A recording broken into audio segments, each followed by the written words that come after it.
Welcome Home Radio Podcast. Are you looking to buy or sell your home? Our team is here with answers to guide you through the buying and selling process. We encourage you to ask questions.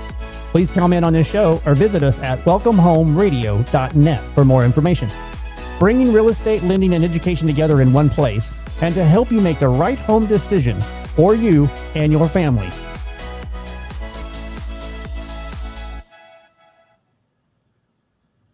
And welcome to Welcome Home Radio, where real estate, lending, and learning come together. It is September 24th. Just want to wish all those September birthdays out there. My family has 12 birthdays in September.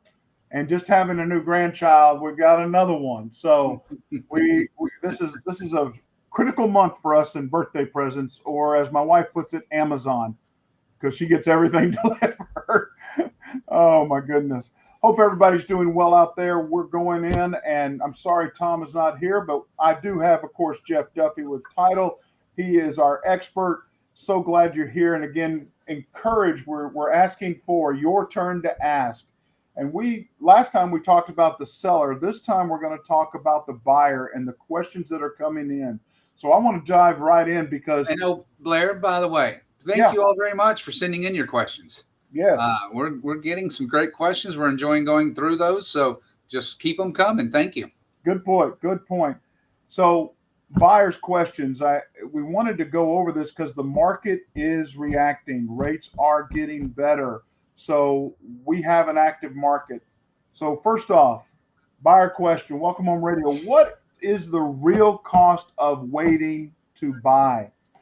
Great question and understanding, because building home equity is something that happens without you doing anything. It's that home, like when you rent, you never see that money again. There's never an investment or a return on those dollars. Owning a home, you see a return, and equity growth is what you see. If you wait to buy and prices continue to go up, you're losing that equity growth just because of rates. And generally that outpaces interest. But again, delaying in home price purchase can cost that. Interest rates can be high and it can be a cost, but the savings is not as much as the equity loss. So, but Blair, I really love this house. I mean, and the rates may not drop for another 6 to 8 months significantly. So, I mean, come on, what am I supposed to do? Well, do you want to lose money on rent, Jeff, the whole 6 to 8 months? Or do you want to invest into it and you can refinance down the road? Okay. Tell me more. I'm trying to, if you just listen to them. So again, you may be paying a little more initially, but you want to be able to understand that your investment will return once you sell that home. Whatever you've paid into it, that equity growth over a period of time. Now, Jeff, are you going to stay? Is this your forever home, or is this just a short-term 2-3 year? The plan has been our forever home, but you know how life is. That's the plan. We shall see. But it makes a big difference on whether you're staying there forever or not, because I'm going to show you ways to pay off this home in a 30-year mortgage in 14 years if you want. We can get you and help you pay off so that now you're not paying as much interest and the equity growth continues to grow without you having to do or owe anything.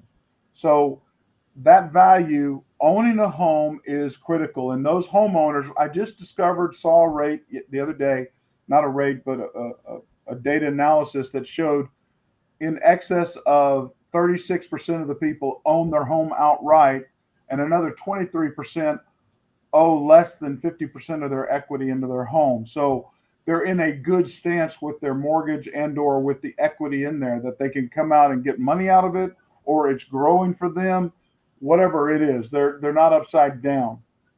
So again, those are home owners that are holding on. Unfortunately, it's somewhere around total of 48% of Americans own a home. Not a large portion are still renting. And I've never understood why somebody thinks renting is a good thing. Is it flexible? Sure. And economical? Maybe. but you never see those dollars back. You're paying off someone else's mortgage that they earn money on, that they earn equity growth on. And rent continues to go up in America. It has risen over the last 3 years by 22% or more. So I help me understand, Jeff, what somebody's looking at by saying renting is the best way to go. I think you made a statement of that in the convenience of it, and it's just it's a big, you know, it. While a lot of people, we don't realize when we buy our first home what to expect and what sometimes some of it what we're getting into, right? That's part of it. But at the same time, it's a lot of money up front, and it feels like a big deal. But once you find your place and you have your own place, and you know you're building equity, there's a whole different feeling that goes on there, and the confidence of what you're accomplishing. And I think that states a lot. Well, stay home vacations you got to get used to. I agree. You got to, you can't travel all the time. You can also have, like we're dealing with right now, which is a hospice dog, but you can have animals, pets, whatever. I've got a good friend at church that actually we buy all of our eggs from because they have chicken coops on their property and they're making money. And so they spend a lot of time taking care of their chickens. I mean, I've never heard of somebody, what was the gentleman saying? Please forgive me, but Uncle Floyd had to go and we had fried chicken last night. So, I mean, naming chickens and having egg, I mean, but they are farm fresh, great eggs, well worth. I was surprised to see the color of the eggs that come from them. It's a wide variety. Such different. Oh, it's very different. Uh-huh. And you don't have to refrigerate them initially. That's the fun part. You don't have to put them in the refrigerator, but you do have to clean them. Enough of that. But the opportunity of discovering life with a home, I understand limited living, or what do they call it? Minimal living, where they want to be able to travel, pick up and go. That's great. But ultimately, it's going to come a time that you want to root, find a home, find a place, invest in it, possibly raise a family if that's what you're wanting, but have an investment that's going to make yours. Because I do like going to my home, knowing what I expect, knowing that same bed, knowing that same room, everything's there. It's worth it. So the cost of waiting, well, I think, is building that dream.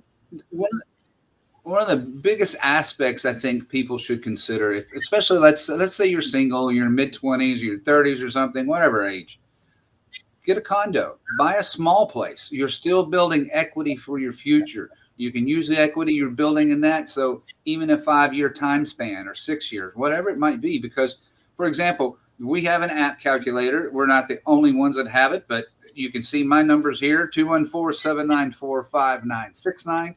Call Blair or I, because there's ways we can show you to look at. Sometimes in a 5-year span, you're spending more money on your rental than you are on your purchase.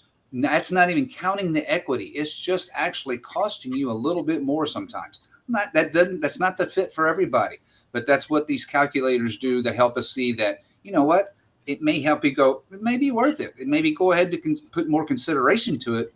But least. Jim, I want what my parents have now. What do you say? Well, tell mom and dad to hand it over. Some of us are that fortunate, and God bless you if you are. But yeah, it takes work. Like I said, the initial upfront it's time. It's a little time spent, and yes, it's a big down payment. But what you're building overall is worth much more than worrying about that initial down payment. Again, that's cash up front out of pocket. I'm not trying to belittle that. Don't get me wrong. Ongoing rate, you can refinance. You can refinance as many times as you want, when you want. It's the opportunity. There are costs to everything, that sort of thing. But again, one of the aspects that people forget about is that I can help you, show you how to pay off your mortgage sooner, so that you're not paying the full interest expected of a 30-year or even a 15-year if you go for it. So again, real cost of waiting is that long-term investment and dollars lost that you'll never see. You'll never be able to return. Interest rate, in my book, is number 14th in the priority. It may be number one for you, but you need to help me understand why, because I don't see it that way. And I see real estate being a great asset to so many people. We can take our president as an example. That's where he's made his money, is real estate development, real estate itself. So challenge everybody, if you're wanting to build wealth, family wealth, owning a home is a key target to do that in. Next question, really quick here, is from a buyer's perspective, what loan incentives exist for VA, FHA, and conventional? Great question to understand. One of the things that so many people talk about or don't know about or not sure about is down payment assistance programs. And they're available across the track, whether it be a county, a city, a state, or even a government entity like the VA or FHA or USDA. Those are available. Down payment assistance help you pay down payment and some closing costs, many different ways to contribute to that. So an incentive is finding out which program you best qualify for, want to target, and then be looking for that assistance. The next one, of course, would be a seller concession. Right now, sellers are sitting on homes that they want to sell at a certain price. Asking them for an incentive of a percentage or a number, 10,000, 15,000, is possible. Especially with all mortgages, you are allowed to receive seller concessions. Okay. FHA, you can receive up to 6% of the purchase price. So that means they can help you pay your closing costs up to 6%. And conventional, if you put 25% down, they can give up to 9% seller concession. And then VA generally gets up to 3.6%. Now, that doesn't mean you also can't receive gifts from family, but this is seller concessions. The person selling you the home, helping to pay some closing costs. It can't go into your pocket. It all goes toward the cost of the mortgage. If you don't use it all, it doesn't go to you in cash. It goes back to the seller. Okay? So why choose that? Now, why certain programs? You know, FHA and VA are government loans. That's working with the government. Conventional is working with an agency like Fannie or Freddie or Ginnie. Those opportunities, they set up the guidelines for their loans. Which one affects you the least, or which one works with you the best that allows you to buy the type of home you are able to and want to, that's the opportunity that I work through with all clients. What loan works best? Is it conventional? Is it FHA? If it's a veteran, it's always going to be a VA loan is always better than any other opportunity for a veteran, period. Now, unless you're putting 50% down on a home, a VA loan might not be the best solution. I will tell you that several veterans are able to bring more than 20%, so they do that. But initially starting out, VA happens to be, and USDA can be, for civilians. But what else do you think on this, Jeff? Well, I'm going to answer your question with a question, because what I was waiting to ask you is, as far as seller concessions, what is your opinion on the 2-1 buy down? 2-1 buy down. 2-1 buy down means you're buying down the rate for a period of time. A 2-1 buy down is going to buy it down for 2 years, and you're going to buy it 2 basis points down. So if you start out and you have a 7.5, your initial is going to be 5.5. 1 year later is going to be 6.5, and ultimately be 7.5.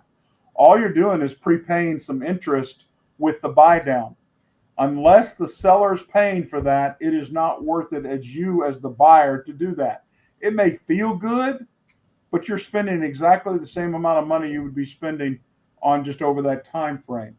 And I was referring to it as using the seller's concessions, basically concession to handle that. So it is, yes. If it's worthwhile and the seller does help you buy down that could be a great way to help you feel good, as well as it is a cheaper way to go about, because a 2-1 buy down by the seller is cheaper than a 5% seller concession or 6%.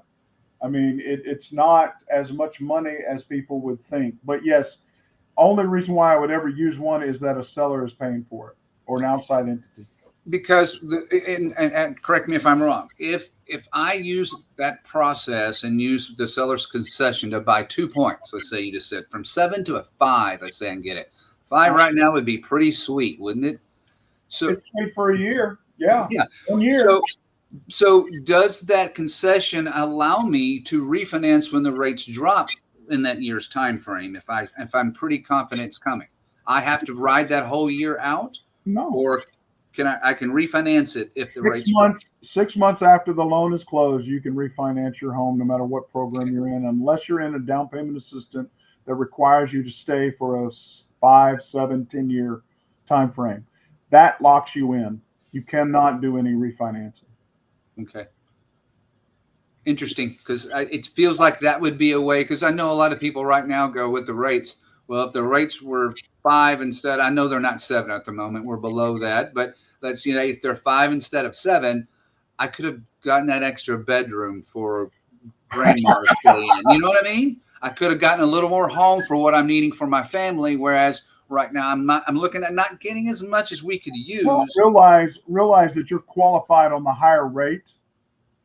You're not qualified on the lower rate. You're qualified on the higher rate. You're just getting a break initially for the first 2 years, or 3 years, or 1 year. So it's a gamble if I enter it into that mindset. That's right. Yeah, okay. You do not want to go with the mindset of I'm going to buy more home. No, because my rate will go up, and I've got to be pre-approved for that at that higher rate, not at the lower rate.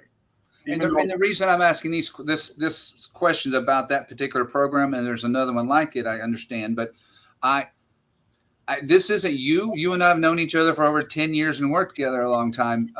You listen to what your clients need, and you fill in the gaps and do the best you can. Where I know there's other people in your industry who are just out promoting it just to make me feel good, to get me in the home and get myself, oh, that was awesome. That felt great. Well, it's not necessarily the best case scenario for the future coming up, because it's an unknown entity. Yeah, the craziest thing is my phone calls after the close is generally a year to 2 years later.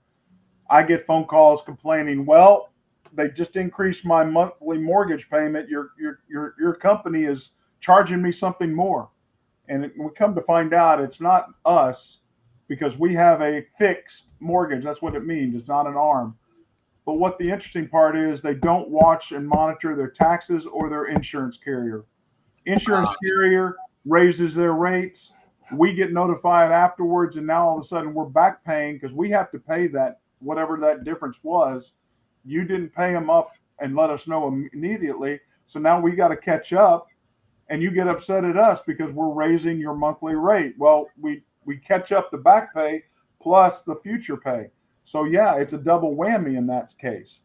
If you communicate with us and keep our taxes, and I help people fight their taxes all the time. Okay, I hate to say it, but I'm pretty darn good at it. And unfortunately, in Texas and Oklahoma, I can also say for Arizona and Colorado, it's somewhere in the single digits that people challenge their taxes. Single digits. You get your tax notification, that's your time to challenge your taxes. If you don't, that new number goes into effect, and guess what? That's going to increase your monthly expense. So be aware. Challenge those taxes every time you get, because they do a paintbrush across 300, 400, 500 homes, and they don't have any purpose but, hey, we need to raise some more money here. The values of these properties are going up, and we're hitting everybody. Well, not everybody's home is of the same value, and therefore you need to show the inconsistencies of your home value by that broad brush increase. But if it's your primary home, you have your homestead exemption, it can't be raised more than 10%. Stay up on it.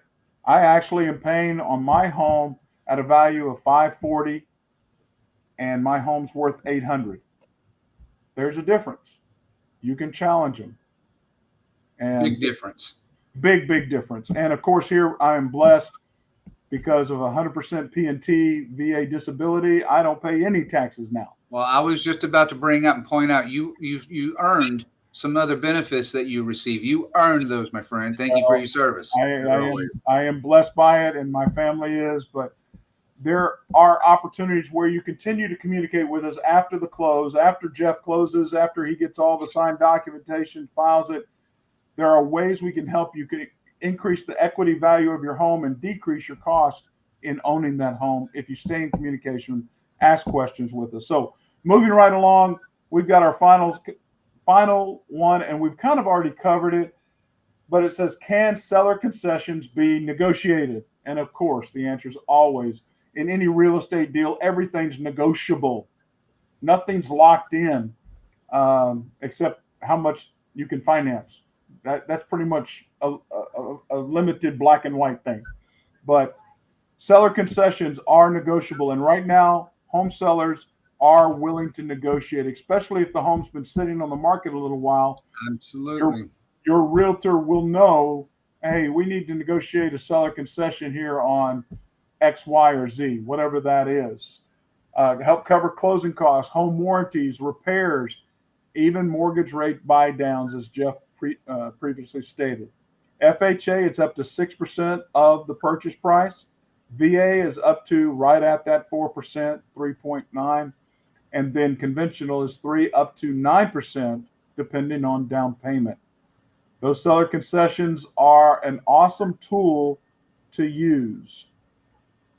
And it can attract buyers. It can attract people, who knows, out of state. We're still seeing an increase of traffic into Texas. Amazing. I don't know where these people are coming from. Could be California, could be Illinois, could be New York, could be Washington.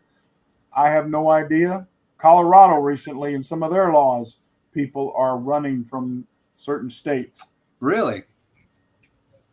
Really. So be aware, sellers can communicate and give concessions. Everything's negotiable. Jeff, you sit on that side. You've seen some things even last minute negotiated. Is that right? Absolutely. Give us some experience. Happens all the time. Things can change in the middle of a contract being closed, a transaction, the process, and people make it work. They don't always, but if everybody's willing and wants to get the deal done, you can make it work. And so again, everything is negotiable. Yes, seller concessions are critical and can be a calculation into a home mortgage. Can be very helpful. Some veterans walk into homes without spending any money on it due to seller concessions. It's a tremendous tool to help if a good realtor has the experience to negotiate all different avenues for you. That's why that interview, whether you're listing your home or buying a home, having a good realtor with you by your side, making sure you know all the opportunities and values available to you. And just critical for that interview process. So we've covered the buyer side, I think. That's awesome. I think we got that. I don't see anything else here. So again, we continue with your turn to ask. We're at welcomehomeradio.net. Please send your questions there. We're here to help you answer those questions to get you to CTC or clear to close. Let us know how we can help. And again, prayers out to Tom. He's been out. Hopefully he's doing well this month. Jeff, thank you again for being here. My pleasure. I always enjoy it. And I look forward to working on your golf tournament. I'm so excited to be a part. Thank you for being a part of it. It's our, what is it, their 8th year, 9th year? Kids. Kids for Kids? It's Kids is the golf tournament. So if y'all remember Kid Craddock from years ago, this is his charity he started. He was a local radio station host, but he was very large, not just here in Dallas. He was very well known, and it's a great charity for children who are ill, having some big challenges, and this sends their family, up to 40 families, because it's their mom, dad, siblings, and oftentimes a healthcare worker with them. We send them all to Disney. So it's a wonderful organization, and we're happy to be a part of it. Thanks for helping, Blair. Oh, a blessing. Thank y'all again. Enjoy the rest of your September. God bless. Welcome Home Radio production provided by Lunatic Digital. Check the listing of this podcast for the links to our sponsors. And don't forget to like, share, and follow us on social media. Visit welcomehomeradio.net for more information.